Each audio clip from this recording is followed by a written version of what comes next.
Hi, I'm Enrico Frezza. I'm the founder and CEO of Piece of Skincare, and I'm a LGBTQ plus member.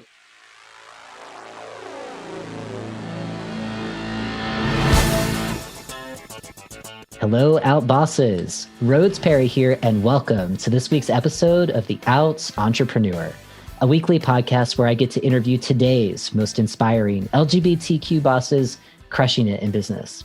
So on this week's episode, we are welcoming Enrico Frezza, who is joining us all the way from the Bay Area. So Enrico, welcome to the show. It's great to have you. Thank you for having me. Yeah. So a little bit about Enrico. He is the founder and CEO of Peace Out Skincare. His goal was to develop the first ever skincare product to fight acne while healing the skin. After 3 years of tireless research and 14 prototypes later, Peace Out Acne was born and recruited into an exclusive partnership with Sephora. From its home base in San Francisco, Peace Out continues to exemplify a new generation of companies with a team that works tirelessly to bring state-of-the-art skincare to its community.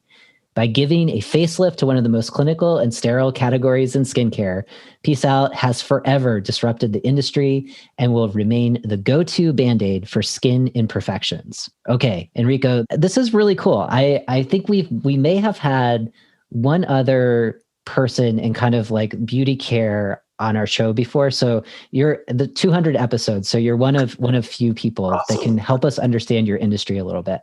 So I think the first thing that would be really helpful for our audience is just share a little bit more about this entrepreneurial story where, you know, you were just looking to treat your own skin and you couldn't find a product that was going to work for you. So take us from that point to forging a partnership with Sephora. That's pretty cool. Yeah, I mean, I think the first part, it's my personal struggle with acne. So when I was a teenager, I was having terrible acne and I tried everything under the counter. And I think that's what introduced me to, at a very, very young age, to try different skincare products. And that didn't work. So I started taking antibiotics and that didn't work. So I ended up taking Accutane.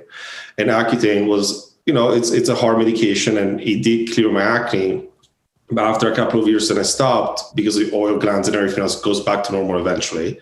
I started getting occasional breakouts. And every time I got those breakouts, it made me feel just like when I was a teenager, I was insecure. I didn't want anybody to see me. It was hard to find anybody to talk about my struggle with acne. I'm from Milan, Italy, and I don't know why, but not a lot of people had major acne there.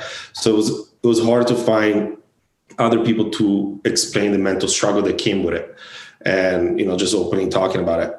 So when in my early 20s, when I got a bad breakout and I tried everything and I know it wouldn't get rid of overnight. And I had my best friend graduation party the next day. So I went into a drugstore and I went on the acne section and I said, I tried everything here. Nothing is going to work. So I went on the wound care section and I stumbled upon hydrocolloid dressing, which has been used for 25 years to treat wounds. And on the box, it said absorbs fluids and protects against external bacteria and pollutants. So I was like, okay, I mean, I put egg whites on my face. Why not try, a patch? So I did a peel and then I put a patch on my forehead and I went to sleep and I woke up and my pimples were flat overnight. A layer of my skin was gone because of the peel that I did. So that wasn't very smart. But I was like, okay, so now we have a dressing that can actually absorb the pimples overnight. So how can we make this into a true acne treatment and also addressing inflammation, redness, and bacteria that comes with breakouts? And that's what I thought about, infusing it with active acne ingredients like salicylic acid and making it an OTC acne treatment, infusing the two. The concept of infusing ingredients with a patch it was easy to think about it, but nobody was able to do it. And that's why I reached out to hundreds of labs and nobody was ever able to mix any of these two components with, or anything really, with hydrocolloid dressing with the material, because it's a flexible material that has to be melted at a very high point in order to mix anything with it. So that's when I started looking into patents. I was like, is anybody ever mix anything? Maybe they can mix anything for me. So that's where I found somebody was able to mix alginates to improve the adhesion of the patch because it's used for wound care. And I was like, well, he was able to mix alginates, maybe he's able to mix the ingredients that I want to mix with. And then I found out he had a company, a lab in California, and it was actually 45 minutes from my house in LA. So then I reached out and I met with them, and that's where the R&D and the prototype started. Wow. Okay. So my first question for you, this is a personal, you wanted to solve a personal skin problem for you. And did you have a background in kind of chemistry or, anything? I failed all those classes. Okay. Yeah. Yeah. No, but it's so interesting, right? Where it's like you're walking down the aisle of a pharmacy trying to look at products that might not necessarily be skin products, but treating wounds and just being open enough to experiment, and you find something that, you're like, there's something to this, knowing people to reach out to talk about, I think there's a real product here. Can you help me? And from that moment, boom, it took 14 prototypes. So talk to us a little bit about that process.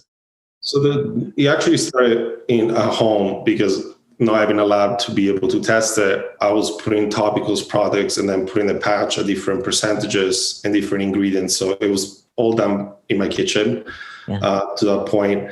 And once I found the right percentages of the ingredients, then that's about the time that I found the lab to be able to start infusing, because they're a medical device lab now, they're an OTC lab, but they had zero experience with cosmetics or mixing ingredients outside of the alginates. So I had to go there with pretty specific requests and specifications in order for them to start the prototypes. And the reason why it took so many prototypes is because the material is so sensitive that, for example, the first couple of rounds already turned brown, like it would turn completely almost black because of this. The vitamin C in it will oxidize at the high temperature. So we had to adjust and replace it with vitamin A, because vitamin A can sustain a high heat processing.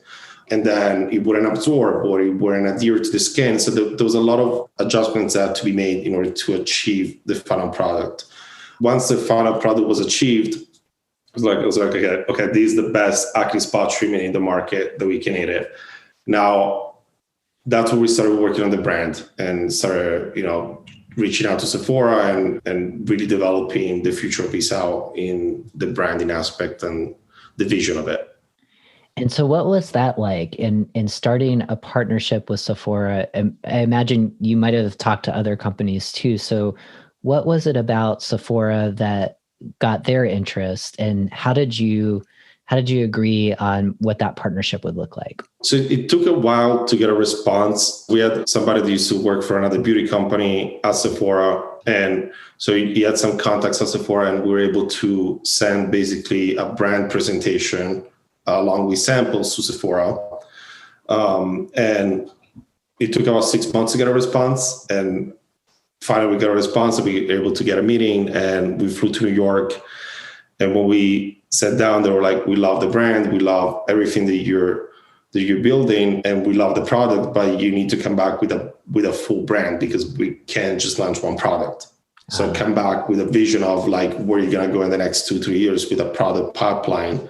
And that's where we came back with, the first 6 visions of the products, or the 6 products. It started with the brand Peace Out Acne as the one product focus, and then we adjusted to Peace Out Skincare and made it broader to address specifically acne to begin with, and then different skin concerns in the future. It took 6 months just to kind of get them to say, we looked at it. Yeah. Yes. They brought you to New York, and, and then there was more to it. It's just like, we love this, and we need these other things in the pipeline in order to say yes. And it was challenging back then, because we launching both in stores and online with Sephora. We launched in July 2017. Back then, when you take in any guess of real estate in stores, it really takes commitment on the Sephora part to give you that space. And we never sold a single product. So we launched exclusively with Sephora as a brand that has never sold anything. So they definitely took a bit, but I think it's a multiple aspect. They look at the founders. They want to make sure that you can be fully, committed to and full-time working on it, because it's a lot of work. And they need to see that you have a vision of where you're going to go with the brand and growing, to a good size of a brand and not just, a couple of $1 million of a brand. And then look into what we're building, which in acne with the first product was extremely clinical. It was unchanged since 1980. It was extremely doctor driven. And we wanted to change that. We wanted to make it less scary. We wanted to make it fun, engaging, but still bringing first to market products and technologies that actually deliver what was promised. Yeah, it's really fascinating just to kind of hear how long it took to kind of create the product and then all of the doors that basically opened for you, right? And so something else that I think is really interesting about your brand is that you encourage your clients to live by 3 E's. And so I'm wondering, like, was this a part of developing the brand for Sephora to look at, or did this evolve over time? Those 3 E's of empowerment, engagement, and education. So I've never seen that in a skincare product ever. So talk to me about what that means to you. That was before we even started talking to Sephora. And what it means by that is like the acne champs. So it's part of the campaigns that we're doing now, and part of the ethos is that when I was a teenager, as I mentioned, I didn't have anybody to talk to about my mental struggle with acne. And, being in the closet plus having acne, the combination of the two, I felt was a lot. So I totally understand what other people go through and the mental tolls that it can take to have acne. And I wanted to bring, a brand that can both empower your skin, no matter what your skin looks like. And acne is beautiful. It's what makes you unique. It's totally fine. And we're just here to help you through that journey, and also provide education on, what are certain things that can trigger your acne, and what products work best for your acne, and what lifestyle changes can you make to help reduce the inflammation, the acne that's caused by it. Because I feel on the internet, there is a lot of different opinions, and it can really take you into a rabbit hole of nonsense. Yeah. So we just try to provide straightforward educational information on what our community is looking for. Yeah, I love that. I love that you're building community with, building your company, and you're normalizing the fact that acne exists, right? And not kind of shaming anybody who is managing acne, has it, right? Right. So what is that like? You're selling your skincare products through Sephora. How then does someone who's like, oh, peace out, this can help me, but how do they find you online, and how many people are part of the community, and what are the types of things that, people discuss when they're in that space? So of course we sell through Sephora. Now we're expanding with Sephora globally. We have our own website, peaceoutskincare.com, where we really take that as part of our main tool to educate. We have blogs. We also have like acne quizzes that we launched with Acne Champs, where people can answer questions. We also have an AI system that can build your routine, and our customer service as well team that can help you, guide you through the process of like building up an acne routine or skincare routine in general. And a lot of with social, I feel like, for example, TikTok is a great place for us to really create raw, like true educational material, and also like build like educational material in a very untouched way per se. And that's why, for example, in all of advertising we don't face you, we don't do Photoshop. We show real skin, real texture, because that's what we want to communicate to our consumer, that unrealistic Photoshop perfect skin doesn't exist. Yeah, totally. Yeah. That's just huge, right? I mean, it's huge. And I think for young people too. And I like that you were talking about both like being a younger person who has acne, being in the closet, and just how that can compound, in terms of just trying to look around at your peers and being like, this is really hard. So to at least find a product that can help find a community of people that normalize and just feel connected in a way that might not happen where someone might physically live, but that's the beauty of the online world.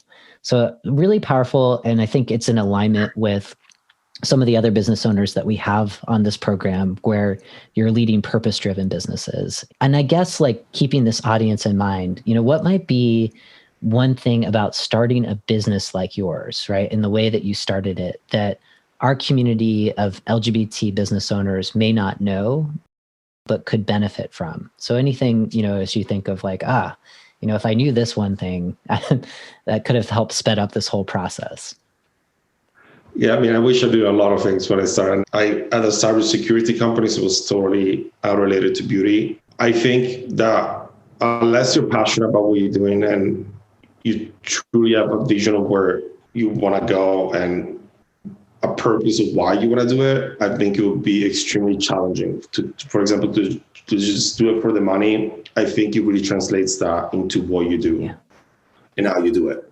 Instead, when you actually are on purposely doing it because that's what you believe and there's a strong passion attached to it and a personal either struggle or challenge you want to take on, I think that really translates into everything that you do, from products, from marketing to branding to the ethos, etc. Yeah. And so I say, if you want to just do something that you're passionate about and don't listen to what other people say about it, because what I remember when talking about Peace Out or even it was not Peace Out yet, it was just the acne patch concept. People were like, "Oh, that is so dumb. Nobody's gonna buy that." Or like, there is the liquid spot treatments that you can get. I'm like, yeah, but you don't have acne. I do, and I know those things don't work, and I know this works. Yeah.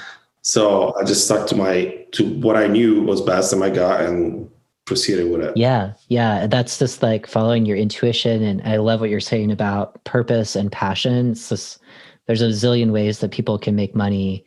And like, if you're starting a business, it's really hard work. So when you're doing something that you get on just a whole other level, then all of the haters or the naysayers, it's like, just watch, just watch. And I mean, you're blowing it out of the park, so I just think like that's, you're having a lot of success right now. And so I'm wondering now, right? So you're no longer in the closet, you're an out LGBTQ plus entrepreneur. And so, what about your lived experiences of being a part of the rainbow family is what I say, being a part of our communities that allows you to stand out in your business? Like, have you thought about that? And if so, is there like one kind of superpower where you're like, this thing allows me just to have greater confidence in what I do? It's always been about 100% authentically yourself, right? And like as I was mentioning, as a teenager, being both in the closet and having acne, it really allowed me to now understand what other people go through when they have acne or where they're in the closet. And I think it maybe gave me an extra layer of empathy on understanding that and being peace out now that we're growing pretty fast in the beauty industry. We want to do great things for other communities. Like we have a great partnership with the Triple Project to prevent anti-suicidal in the LGBTQ plus community. And it's a continuous partnership. It's not just a one-off, like, some brands do it just local, because that's what we truly believe. But it doesn't just stop there. It's, for example, we have a partnership with the API community because of all the violence that is happening against. And we also, for Black Lives Matters, we keep partnering with Black Lives Matters movements and also empowering and aligning Black-owned beauty, which is always kind of felt like it was sidekicked for a long time. And we basically just care about all the people, around us and that build our community and that we live in. If that makes sense. Oh my gosh. I love your response. One, just kind of the empathy piece on a personal level, right? And kind of your own experiences of feeling othered or different, being closeted, having acne, and just that experience of knowing that even when it's not the same, right? So, you're showing up for the Black Lives or the movement for Black Lives, right? Or for AAPI communities. And these communities may not be your own, they may be your communities, right? But it's knowing that difference and wanting to make something better, right? And you've done that, at least in the skincare world, to solve a problem. And so you're giving back in such meaningful ways. So that's such a cool superpower. And it leads into my next question. I was going to ask you, how are you giving back to LGBTQ communities? And I'm really interested in the partnership with the Trevor Project. So that sounds like one example.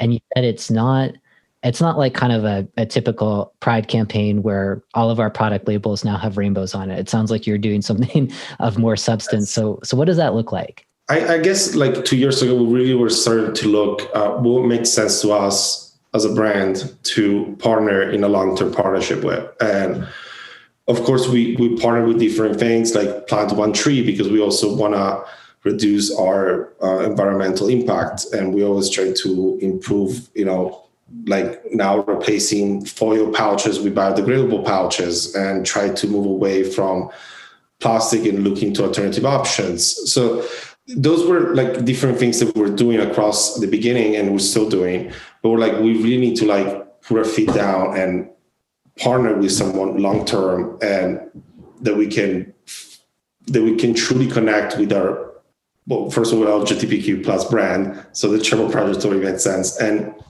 to me, it was just horrifying to hear that so many young people are prone to suicide because of being LGBTQ plus and not having anywhere to turn around. And the Trevor Project's what it does. It gives you the support to try to prevent that from happening, to people to feel it's okay to be gay. It's okay to be an LGBTQ plus community.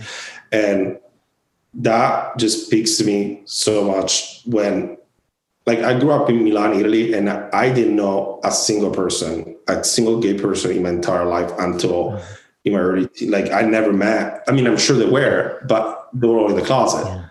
And my family didn't have any gay friends. So it was just like feeling really excluded. And my parents accepted me when I came out. I mean, it was I think a little neurotic 3 months, but then they were okay with it.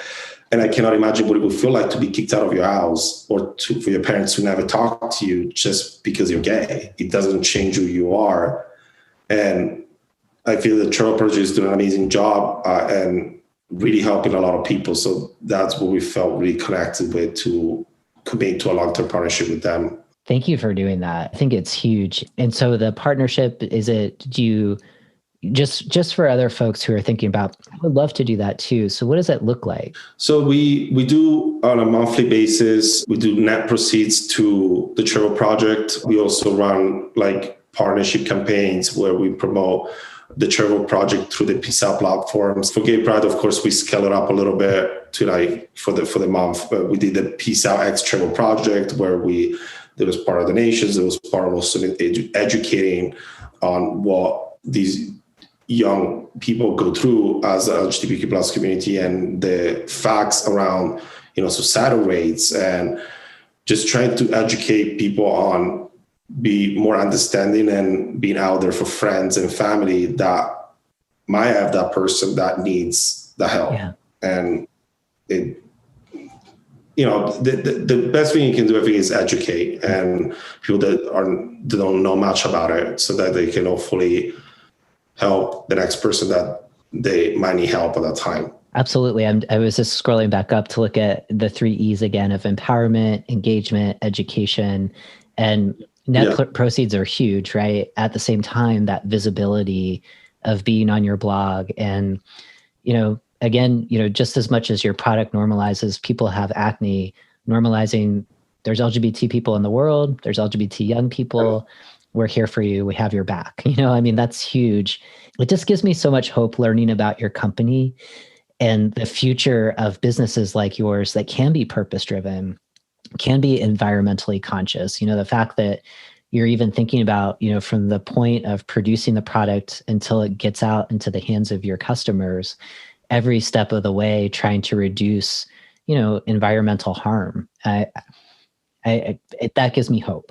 There is always room for improvement. We're by no means perfect. Yeah. Like there is always things like I just found out, for example, like last month that I was on Instagram and I scrolled through these posts that said cocoa pallets. I was like, cocoa pallets? I'm like, well, that's cool. So I looked into it and it's making pallets replacing from wood pallets so you don't take down trees to coconuts, which are just waste. Yeah. Yeah. So we're now looking to replacing, our pallets with cocoa pallets. Yes. And we're the first brand at Sephora to be able to introduce cocoa pellets. So there is, I mean, that's just this, in the sustainability part. There is so much that we can improve. And I think sometimes you do have to take the extra time. And when you launch a company, it's a lot of work and it's exhausting. And you feel like you're drowning with, endless list to do.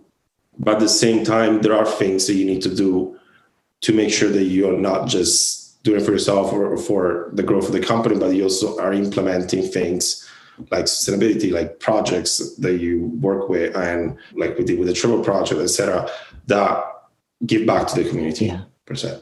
Yeah, well, you're definitely of a generation that is leading the way and doing things different and not doing it in the status quo or the way things have always been done.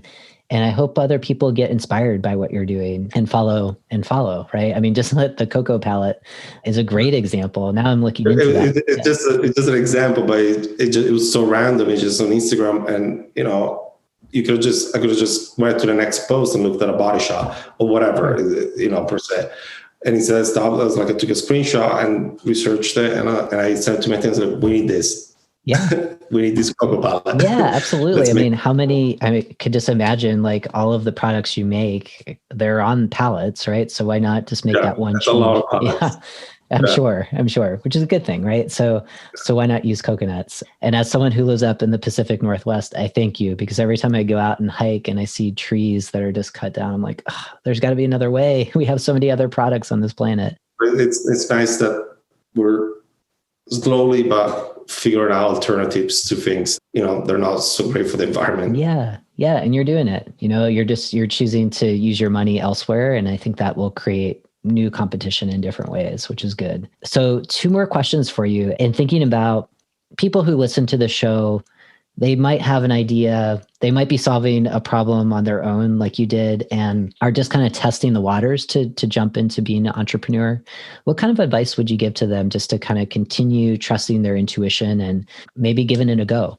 So I think what was really important for me personally was to really put down the idea and the concept and the vision into a presentation, and into a 2-minute speech, like a pitch of what it is. Because sometimes unless you can make it really clear on what you're doing and what you want to do in 2 minutes, even if it's simplified and you can get into the more details, I think that's crucial. Because if it's too complex, that means the consumer is not going to get it. In most cases, unless they have a huge amount of money to start and educate, or in tech, which is a whole different field. But if you go into consumer goods products, you really have to have a simple concept that is effective, and also start looking into the industry and what if financially makes sense to one. I mean, because at the end of the day, you're not a nonprofit. You have to make money. Mm-hmm. So of course, you have to look at the industry size. You have to look at approximately how much money of investment it would take. And you can start small. It doesn't have to start big. I mean, I started from my home. We started fulfilling our e-commerce orders, not Sephora orders, but e-commerce orders from our own kitchen. And we did all of the PR sends out from our own kitchen. It was just me and Junior, my husband, that we started the company, and Junior, then he had to take a full-time job. So it was just me. And I set it up. We didn't raise any money. We still have not raised money. We're still bootstrapped. But there were moments that it was hard. I mean, 1 or 2 people in a team dealing with global expansion and stuff. And it was crazy, but you can do it. You can do it. You don't have to raise millions of dollars to launch a brand or a company. If done smartly and you don't waste money, you can do it with limited resources, per se. I love that. Just the kind of hearing that again and again, you can do it, just trust yourself and do the research. Like you said, know the industry. It just helps you better, I think, prepare yourself from what you're going to face. And there is going to be an endless amount of things you didn't know about. And that's fine. And you learn, but just really try to educate yourself as much as you can. And one thing that I didn't do as much, and I think it would have been helpful from the beginning, would have been to connect with other people, maybe in the industry, to, if you can, or it doesn't even have to be in beauty. It can be another entrepreneur in another industry, but manufacture is kind of the same thing, like irrelevant if it's beauty or not, or dealing with like consumers and how you can connect with the consumer. So it could be even somebody that works in marketing that can help you to, figure out that part. So that it doesn't have to be a CEO, an entrepreneur. It can be different people working in different fields, in different environments, even finance. I mean, we started the company working on spreadsheets and like, well, okay, we have this much money, then we're gonna, because I was so bad in math and I had to learn it. And, I had a couple of calls with people that can help me figure out in spreadsheets how to create cash flow. Yeah. Because there is no really digital system that you can create a amount of cash flow that you can see how much money you have in a week on a weekly basis and based on expenses and where you're going to end up based on the income, etc. And that helped me tremendously to make sure that we didn't go broke at the beginning, Yeah, I agree with that. Like, know your numbers, kind of work with people who can help you with that. I love what you're talking about, just talking with other people, networking. You can look back and say, I should have done more of that, but you can always do that, right? And so I think for people trying to get started, just have conversations. And this is a great community of people, right? There's almost 200 people we've interviewed on the show alone. Yeah. So if you're like, I just want to talk with another LGBT business owner, there's lots of us out there that would love to see you succeed. So, and like you said, know what it is that you're doing and be able to describe that pretty succinctly. And don't change, but the other thing is don't change your vision. So I feel at the beginning, the first couple of years, we really got pulled into try to manipulate or adapt based on what was trending. Yeah. And I didn't believe in that because I was like, trends go away. Yes. Yeah. They keep like, remember when CBD launched and there were so many people, you need to launch an CBD line for acne. It's going to like blow I was like, no, like skincare has so many hot ingredients every 6 months you get. And there's huge marketing around it. And then there is something new. There's just so much new trends that happen that you cannot follow what everybody else is doing. Yeah. And now CBD and skincare is not kind of doing anything. Yeah. And I'm not saying there is times that maybe we should have jumped on certain trends and it would have helped. But I think sticking to your vision and not letting other people dictate where you should be going. Definitely listen. I mean, it's fine to listen, process, and take what you think is right for you. But don't change what you had as a vision from the beginning. That is great advice. That is great advice. So Enrico, we're at the end of our conversation. So I want to give you the opportunity to share, for all of our listeners, where would you love for them to go online to learn more about what you're doing in the world? So our pieceofskincare.com is our website, or we're on social, Instagram, Pinterest, TikTok, YouTube, you name it, but at Piece of Skincare. And my personal Instagram is at dfrezza, my last name Frezza.